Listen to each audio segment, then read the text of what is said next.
Saudações a todos. Hoje abordaremos sobre as fronteiras da antropologia jurídica, tendo como foco o orientalismo jurídico. Nessa apresentação, abordaremos de maneira concisa sobre os diversos termos, como o conceito de raça, racismo e perigo amarelo. Nessa apresentação, também trabalharemos sobre o orientalismo, tema que permeia toda a apresentação. Para bem iniciarmos, é necessária uma apresentação dos conceitos de raça e de racismo.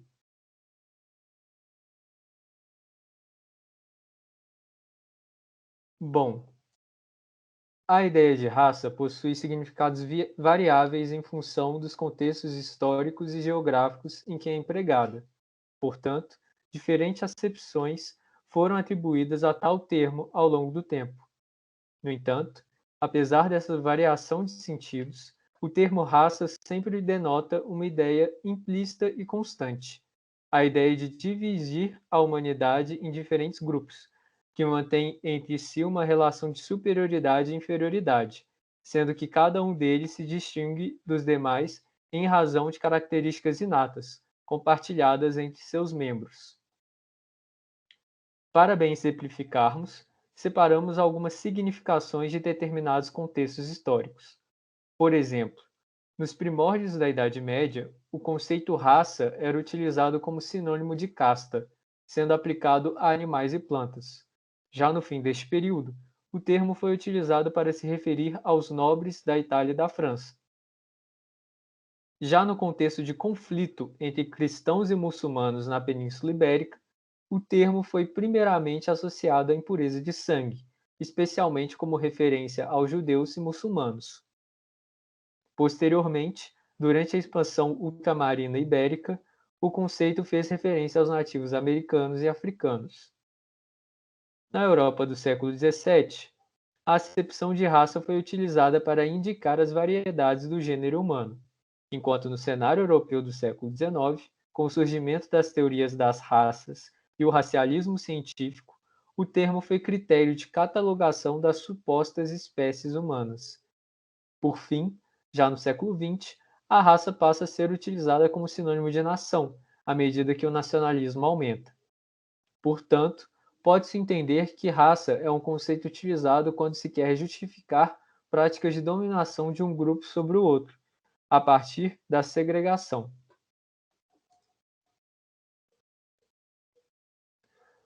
Diferentemente do termo tratado anteriormente, a significação do termo racismo não sofreu tanta variância de acordo com o contexto no qual é empregado.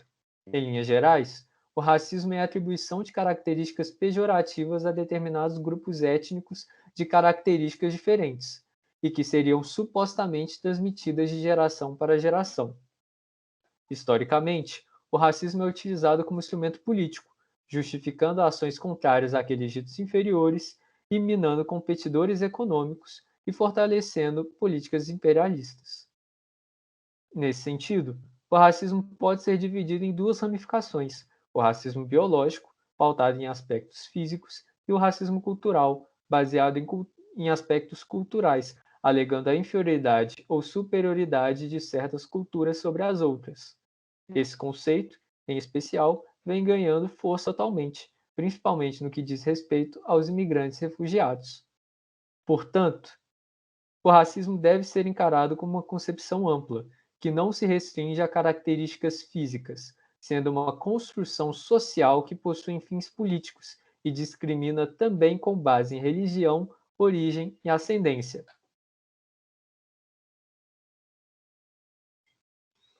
Fim da parte sobre racismo e raça, abordaremos mais a fundo sobre o orientalismo, com foco na imigração chinesa e japonesa ao Brasil, que se intensificou a partir do século XIX. Sobre os imigrantes chineses, é importante ressaltar os acontecimentos que antecederam a imigração chinesa. Nesse sentido, a demanda por mão de obra alternativa à mão de obra negra escravizada aumentou na medida que certos fatores começaram a surgir. A Lei Eusébio de Queiroz, de 1950, ditou o fim do tráfico de escravos, enquanto o movimento abolicionista vinha se fortalecendo, bem como vinha alcançando avanços para o processo de abolição da escravidão, findo a partir da Lei Áurea. No entanto, O crescimento da cafeicultura em São Paulo, por sua vez, demandava um incremento da mão de obra. Em paralelo, a China vivia uma das maiores crises da sua história, após a Primeira Guerra do Ópio, de 1839 a 1842. Por conta disso, optou-se pelo uso do imigrante chinês, conhecido como Xin, considerado como uma mão de obra barata e dócil. Portanto, a imigração chinesa tinha sido vislumbrada como uma espécie de alternativa à mão de obra africana. Nesse contexto, pouco mais de 3.000 chineses aportaram no Brasil durante o século XIX. Devido à crise chinesa e o amplo domínio europeu sobre os Xins, estes passaram a ser vistos como indolentes, fracos, sujos e racialmente inferiores. Dessa forma, no início da década de 1890, começou-se a pensar na vinda de imigrantes japoneses, o nosso próximo tópico, para o Brasil.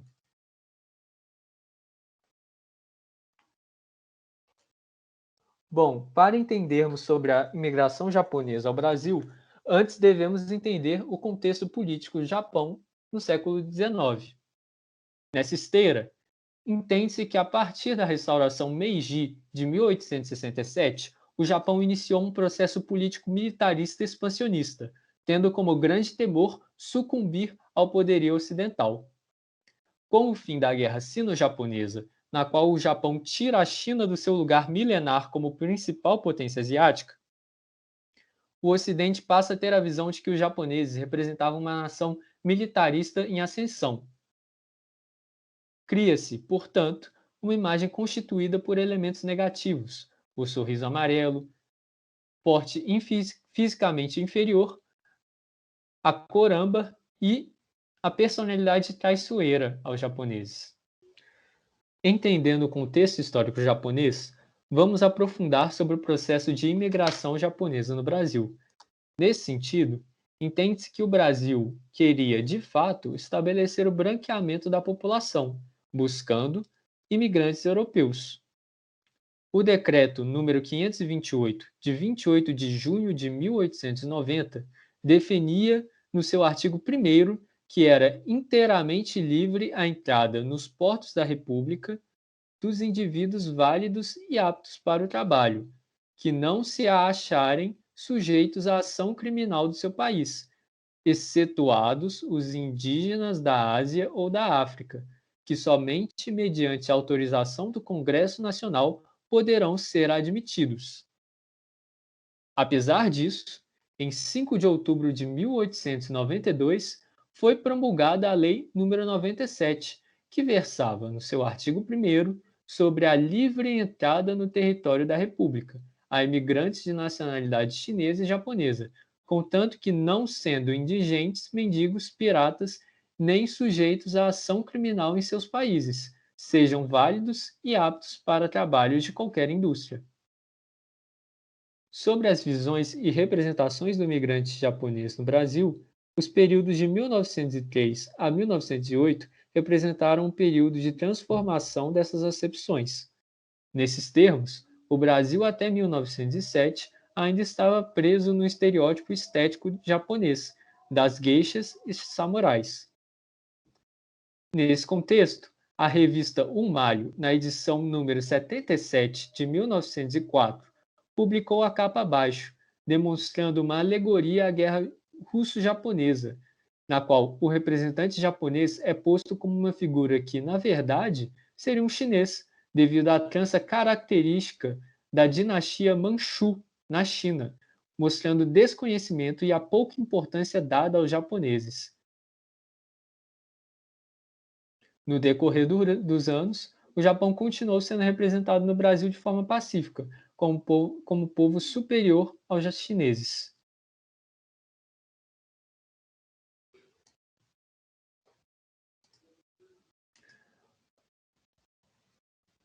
O perigo amarelo é um conceito que se refere a uma possível ameaça de dominação do mundo moderno pelo, entre aspas, Extremo Oriente.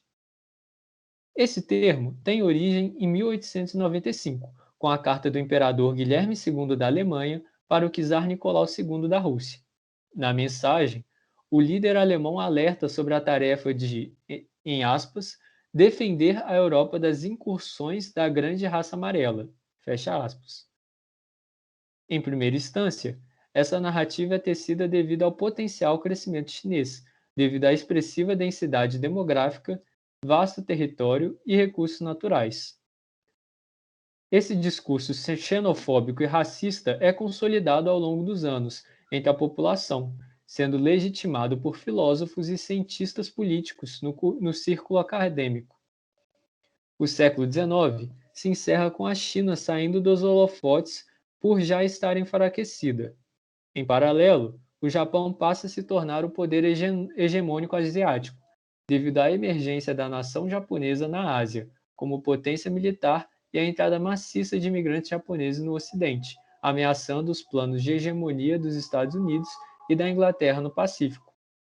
Portanto, o Japão começa a ser encarado como uma nova ameaça por essas potências.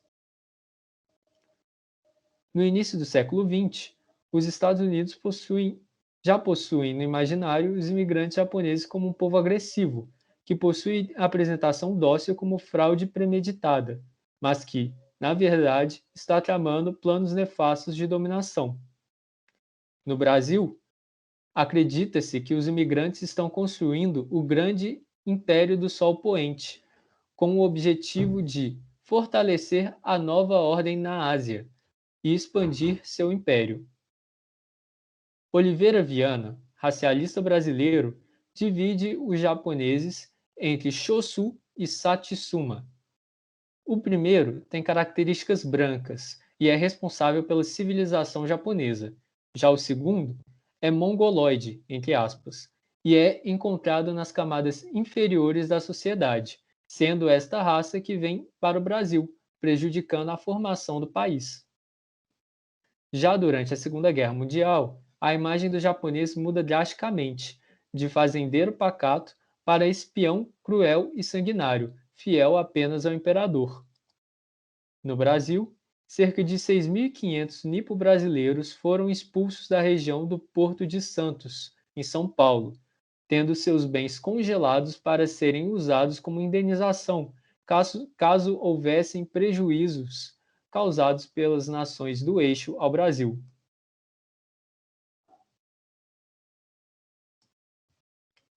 Já o perigo vermelho é um conceito que se refere às, entre aspas, ameaças comunistas, fecha aspas, no contexto pós-Segunda Guerra Mundial. Em relação aos países do Extremo Oriente, a Revolução Comunista Chinesa em 1949 e as tensões políticas da Guerra Fria criam o medo do comunismo e colocam a China no centro das atenções do perigo amarelo novamente.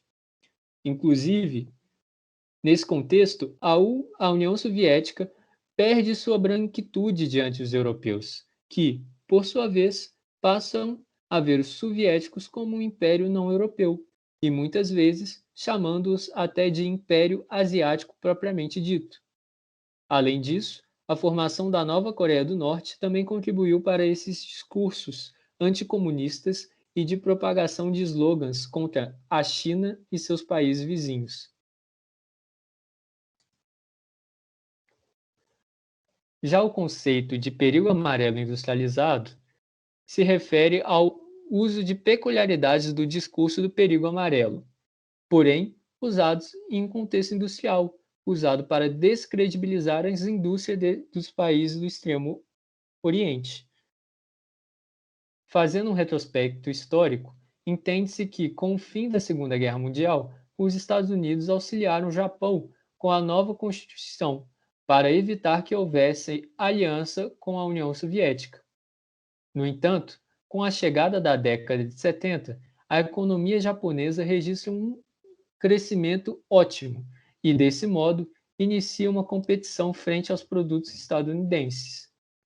Nesse sentido, surge o perigo amarelo industrializado, uma tentativa de descredibilizar o Japão e suas produções, taxando os produtos como baratos e sem qualidade, algo que até hoje é visto com o crescimento da China, que vem se tornando a mais nova potência mundial.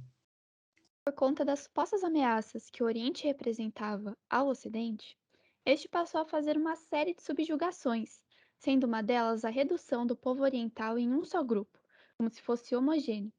Assim, o entendimento ocidental aglomera todas as diferentes culturas e etnias, mesmo que inimigas, em uma mesma classificação. O Oriente é visto como um todo mágico, místico, antigo, culturalmente rico, mas tecnologicamente atrasado. Dessa forma, o Oriente foi feito para ser um espelho contrário ao Ocidente, representando um contraste. Tudo que o Ocidente não era, o Oriente seria. A definição de orientalismo, portanto, vem disso. É um estilo de pensamento baseado em uma distinção ontológica e epistemológica feita entre o Oriente e o Ocidente, o que representa uma dicotomia entre o nós, ou seja, o Ocidente desenvolvido, e o eles, o Oriente atrasado. Assim, entramos no âmbito do orientalismo jurídico, que é a aplicação do orientalismo na esfera legal, e isso é feito a partir do direito comparado, que consiste em colocar modelos jurídicos de determinadas culturas sob comparação. Um dos principais meios para isso é o funcionalismo, que determina que as doutrinas devem ter alguma serventia socioeconômica. Assim, o método funcionalista, para realizar a comparação, analisa as soluções de um problema que é posto em comum para todas as sociedades. No entanto, o método de resolução de conflitos na realidade oriental acontece muitas vezes por entidades extrajudiciais, como a família. Assim, as sanções legais podem confundir-se com as sanções morais, o que para filósofos e estudiosos ocidentais pode representar uma redução da importância do direito oriental. Outra problemática do funcionalismo é o imperialismo epistemológico, que é um certo etnocentrismo por determinar o melhor meio para a resolução desses problemas, que poderiam nem ser questões problemáticas para determinadas culturas, impondo sobre o outro o universalismo, entre aspas, jurídico ocidental. Isso mostra um problema na comparação de direitos se colocado uma hierarquia nisso, uma vez que o direito asiático é diferente do ocidental. Trata-se de um direito constitutivo que não se separa do meio social e possui grande valor justamente por isso. E a respeito disso, a gente tem essa citação que versa a respeito da importância do direito oriental, em que diz que no Ocidente as normas do direito privado estavam e estão, em grande medida, fora de sintonia com as necessidades e desejos da sociedade. E elas entram em consonância com a elite que governa. Nessa medida, são meio que inverossímeis as decisões jurídicas ocidentais, enquanto no Oriente há essa maior consonância entre sociedade, o desejo da sociedade e o direito propriamente dito. Assim, entramos sobre o orientalismo jurídico visto sob o viés europeu. Para a Europa, especialmente a China, ela possui uma ausência relativa de direitos, pois o Código Chinês não é considerado à altura, pois funciona primariamente com direitos e sanções penais, e não civis, como ocorre na realidade europeia. Dessa forma, muitos estudiosos do direito chinês, inicialmente, tendem a convencer que, primeiramente, o direito da China existe. Esse pensamento eurocêntrico é impulsionado, inclusive, por uma fala de Hegel, que diz que a história do mundo começa de leste a oeste, sendo a Europa o fim absoluto da história, e o ponto a ser alcançado pelas outras civilizações, em especial as orientais, que representam o início, e por isso estariam mais atrasadas. Agora, sob um viés norte-americano.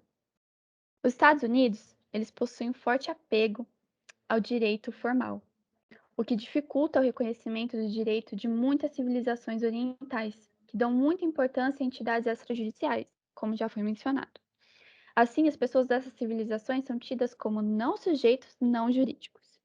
Inclusive, teve um exemplo prático do orientalismo jurídico nos Estados Unidos, em que muitos chineses foram impedidos de entrar no país sob a justificativa de que eles possuíam uma inabilidade cultural de possuir cidadania, ou seja, que eles seriam ajurídicos.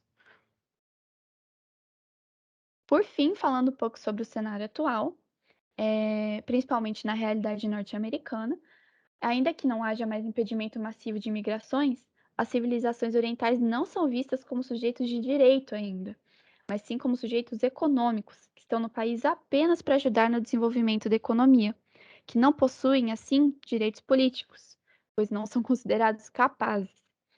Ainda, o ideal de atraso permanece. No caso chinês, por exemplo, o confucionismo é um grande determinador de certos direitos e é caracterizado por valorizar uma estabilidade política. Nesse mesmo caminho, os estadunidenses possuem orgulho por possuírem apenas uma constituição, mas que se manteve inalterada desde sua adoção. Mas o caso chinês é visto como atraso, enquanto o norte-americano como estabilidade. Então foi isso, gente. A gente agradece a atenção de vocês a respeito do orientalismo.